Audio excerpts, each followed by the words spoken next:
مرحبا رمضان مرحبا رمضان مرحبا رمضان مرحبا رمضان۔ اللہ کریم نے انبیاء کرام علیہ السلام کو بے شمار کمالات اور خصوصیات سے نوازا، جن میں سے ایک معجزہ بھی ہے۔ معجزہ نبی کی نبوت کی دلیل ہوتا ہے۔ معجزے کے ذریعے سچے اور جھوٹے نبی میں فرق ہوتا ہے۔ ہمارے پیارے نبی صلی اللہ علیہ وسلم نے ارشاد فرمایا، ہر نبی کو اس قدر معجزات دیے گئے جن کی وجہ سے انسان پر ایمان لے آئے۔ قرآن پاک کی کئی آیات میں اس بات کا ذکر ہے کہ انبیاء کرام علیہ السلام کو معجزات عطا فرمائے گئے۔ چنانچہ سورہ طٰہٰ میں حضرت موسیٰ علیہ السلام کے معجزات بیان کیے گئے کہ آپ کے دور میں جادوگروں کی جادوئی کارنامے عروج پر تھے، اس لیے اللہ پاک نے آپ کو ید بیضا اور عصا کے معجزات عطا فرمائے۔ ید بیضا یعنی آپ اپنا ہاتھ اس طرح ڈالتے نکالتے تو روشن ہوتا، اور عصا کوئی جو آپ کی چھڑی تھی ہاتھ میں لیتے تو چھڑی بن جاتی، زمین پر رکھتے تو صاف بن جاتا۔ اسی طرح تیسرے پارے سورہ آل عمران میں حضرت عیسیٰ علیہ السلام کے معجزات بیان کیے گئے کہ آپ کے زمانے میں طبیبوں نے بڑی بیماریوں کا علاج کر کے انسانوں کو متاثر کیا۔ ایک سے ایک بڑی بیماری، آج کل میڈیکل سائنس ہے، اس سے بھی بہت آگے، گویا کہ دنیا میں جتنی بیماریاں پائی جا رہی ہیں ہر ایک بیماری کا علاج انہوں نے کھوج لیا۔ صرف کچھ بیماریوں کا علاج ان لوگوں سے نہ ہو سکا، جیسے موت کا علاج، یہ ان کے بس میں نہیں ہے۔ اسی طرح سے جو ماں کے پیٹ سے ہی اندھا پیدا ہو، ماں کے پیٹ سے ہی جسے کوڑی کہتے ہیں، جس پر بال نہ ہو، سفید داغ ہو، اس طرح کے لوگ ماں کے پیٹ سے ہی پیدا ہو، اس کا کوئی علاج وہ نہیں ڈھونڈ پائے گے۔ اللہ تبارک و تعالیٰ نے حضرت موسیٰ علیہ السلام کو، عیسیٰ علیہ السلام کو یہی معجزہ عطا فرمایا کہ آپ مردے کو قم بِإِذْنِ اللہ کہتے تو کھڑا ہو جاتا۔ آپ کسی کوڑی پر جس کی جسم پر بال نہیں ہوتے کہیں ہاتھ رکھ دیتے تو اس کی برکت سے اس کی جسم پر بال آ جاتے۔ اسی طرح جو پیدائشی اندھا ہوتا آپ نظر سے مبارک کرتے تھے اور فوراً بینا ہو جاتا، اس کی آنکھیں درست ہو جاتی۔ تو اب جتنے ڈاکٹر تھے تکلیف سے حاصل سب نے جان لیا کہ یہ انسانوں کی بس کی بات نہیں ہے، ضرور اللہ تبارک و تعالیٰ کی عطا کی ہوئی ہے۔ اس طرح سے لوگ مان لے آئے۔ اسی طرح آگے پارے سورہ اعراف میں حضرت صالح علیہ السلام کا معجزہ بیان کیا گیا کہ جب قوم سمود کو ایمان لانے کی دعوت دی تو انہوں نے آپ سے ایسی انوکھی اونٹنی کا مطالبہ کیا جو پیدا نہ ہوئی ہو بلکہ پہاڑ سے نکلتی ہو، ماں کے پیٹ سے پیدا نہیں ہو، ڈائریکٹ پہاڑ سے نکل کر آئے۔ اللہ کریم نے حضرت صالح علیہ السلام کو ایسی اونٹنی کا معجزہ بھی عطا فرمایا، ڈائریکٹ وہ پہاڑ سے نکل کر آئے۔ اسی طرح ہمارے پیارے نبی صلی اللہ علیہ وسلم کے تمام نبیوں سے افضل ہیں، اس لیے اللہ کریم نے آپ صلی اللہ علیہ وسلم کو پہلے تمام انبیاء کرام کے تمام معجزات عطا فرمائے، اور ان کے علاوہ بے شمار ایسے معجزات عطا فرمائے جو کسی نبی اور رسول کو عطا نہیں کیے گئے۔ مثلا معراج شریف کا معجزہ چاند کے دو ٹکڑے کرنا رسول اکرم صلی اللہ علیہ وسلم کے مشہور معجزہ۔ آقا کریم صلی اللہ علیہ وسلم کی نبوت قیامت تک چلے گی، قیامت تک جتنی ترقیاں ہونے والی تھی، جیسے آج سیٹلائٹ کا زمانہ ہے، لوگ بادلوں پر آسمان پر پہنچ جا رہے ہیں، مصنوعی بارش کرتی جا رہی ہے، تو اس کے سامنے، اس ترقی کے سامنے کیا نبی پاک صلی اللہ علیہ وسلم کے بعد اللہ تبارک و تعالیٰ نے اپنے محبوب صلی اللہ علیہ وسلم کو طاقت عطا فرمائی، انگلی سے اشارہ کیا، چاند کو روکے۔ اس کا کوئی جواب نہیں ہے دنیا کے ساتھ، ہر ایک ماننے پر مجبور ہے کہ یہ خدا طاقت کے بغیر نہیں ہو سکتا۔ اسی طرح سے سورج، یہ سب نے بہت کوشش کی ہے سورج کو اپنے کنٹرول میں لانے کی، گلوبلائزیشن کا دور ہو رہا ہے، پورا ماحولیات چینج کیا ہوا ہے، موسمیات نے الرٹ جاری کیے ہوئے ہیں، کتنے ترقی کے باوجود انسان سورج پر نہیں پہنچ پایا۔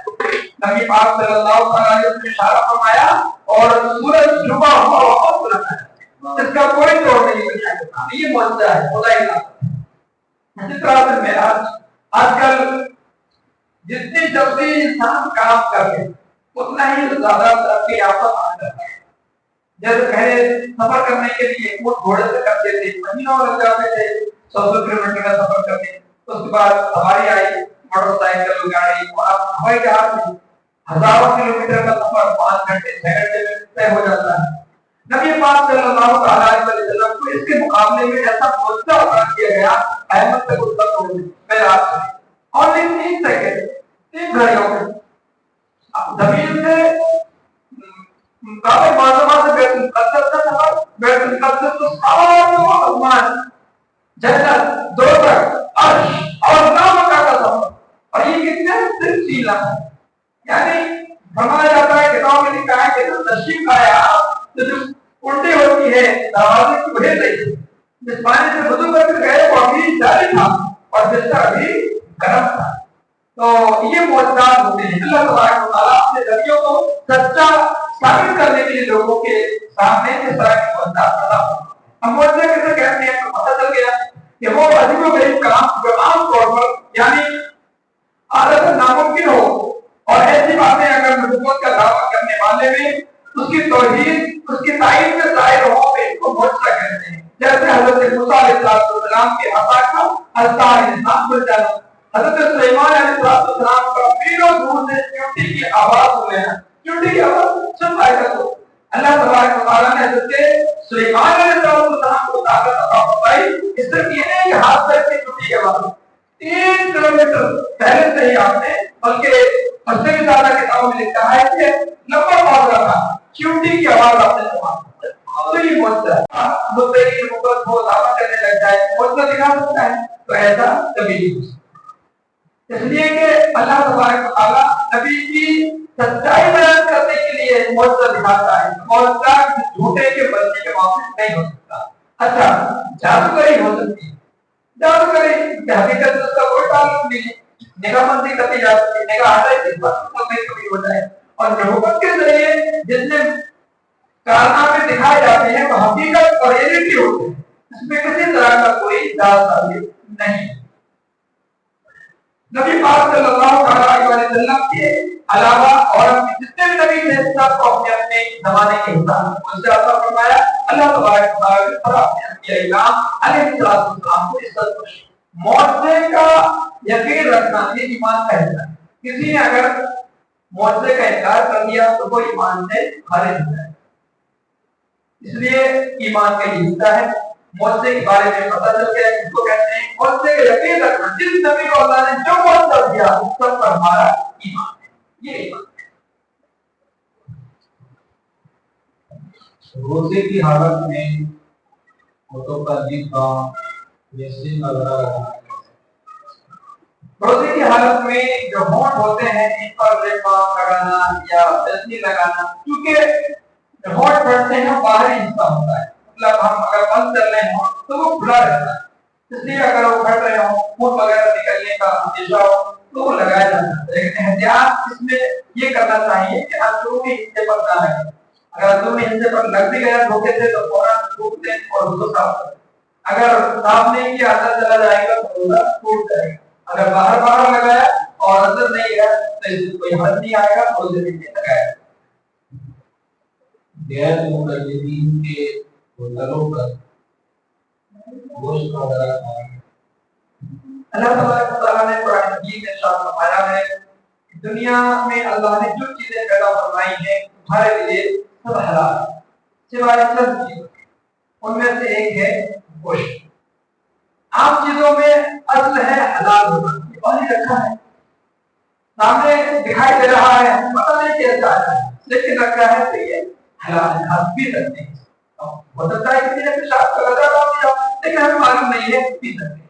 لیکن گوشت میں اصل ہے حرام، حرام ہے اصل میں کوئی، اب اس کو حلال ہونے کے لیے ضروری ہے کہ ذبح کیا ہو کسی مسلمان نے، ذبح ہونے کے بعد جب تک وہ پکنے گیا ہو، پکا ہو، پک کے سامنے کھانے کے لیے لگایا گیا ہو، تب تک مسلمان کی نگاہ کے سامنے رہنا ضروری ہے۔ اور مسلمان سے مسلمان مراد نہیں ہے، الحمدللہ سنی صحیح عقیدہ اہل سنت و جماعت کا ان کی نگاہ کے سامنے رہے گا تبھی تو گوشت کھایا جا سکتا ہے۔ اب اہل حدیث کیونکہ احادیث کا انکار کرنے کی وجہ سے، قرآن پاک کا انکار کرنے کی وجہ سے لوگ کافر ہیں، ایمان سے خارج ہیں، تو ان کے یہاں کا کوئی اعتبار نہیں. کوئی مسلمان نام کر لے تو مسلمان نہیں ہوگا، عقیدت نہیں ہے تو وہ نہیں ہوگا. اس لیے کوڑ کے معاملے میں خاص کر بہت احتیاطی کرو. اگر پورا یقین ہے کہ ہوٹل والا یہ صحیح عقیدہ مسلمان ہے، جہاں سے لاتا ہے ذبح ہوتا ہے وہ بھی سنی صحیح عقیدہ مسلمان کیا ہوتا ہے تو حرام ہے. لیکن جب تھوڑا بھی ڈاؤٹ ہو کیونکہ حرام سے جانے کا خطرہ ہے، ایک حرام کی طرف پیٹ میں گئی 40 دن تک عبادتوں کی لذت اٹھائی جاتی ہے. اس لیے غیر مغربی کے یہاں کوئی مطلب کے یہاں ہر چیز حاضر کھانا کوئی جائز نہیں. ہاں بھوک لگے کبھی مجبوری ہو سبزیاں وغیرہ کھائے جا سکتی ہیں، کوئی حرج نہیں. لیکن اگر صحیح عقیدہ سنی کا کوئی ہوٹل ہو تو سبزیاں بھی اسی سے کھانی.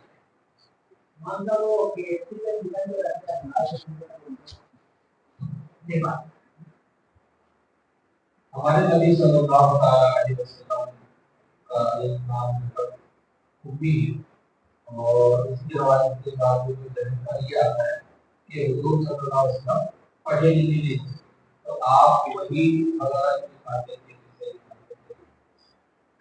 امی کا مطلب ہوتا ہے جس نے دنیا میں کسی سے کہا. اب دنیا میں کوئی نہ، ہم اپنے دنیا میں ظاہر کریں گے بالکل ایک ان پڑھ گوار. نبی پاک صلی اللہ علیہ وسلم نے دنیا میں آ کر کسی سے نہیں پڑھا، کوئی استاد نہیں آپ کو دیا، لیکن تمام علوم اللہ تبارک و تعالیٰ نے بتاتے خود نبی پاک صلی اللہ علیہ وسلم کو عطا. تو بے پردے کے ہونے کا مطلب کیا ہے نبی پاک کے بارے میں کہ آپ نے دنیا میں کسی استاد سے نہیں پڑھا. اگر دنیا میں کسی استاد سے کوئی نبی پڑھے تو اس کی توہین ہے. ہمارے لیے اعزاز ہے کسی استاد سے پڑھے، ہر انسان کے لیے عزت ہے اور نبی کے لیے توحید کی بات ہے. نبی کسی دنیا دار سے نہیں پڑھتے، اس معنی کر کے وہ پڑھے لکھے نہیں کے مطلب کسی دنیا دار کے پاس جا کر انہوں نے کافی کرنے کی پڑھائی نہیں کی. لیکن اللہ تبارک و تعالیٰ نے نبی پاک صلی اللہ علیہ وسلم کو علوم کا خزانہ عطا فرمایا. تو اس علم کے ذریعے آپ پڑھتے بھی تھے اور صحابہ کرام کو دکھاتے تھے کہ غلطی ہو جاتی تھی تو وہ درست بھی کرواتے. آدم علیہ السلام نے اللہ پاک کی نافرمانی کی، یہ کہنا ہے.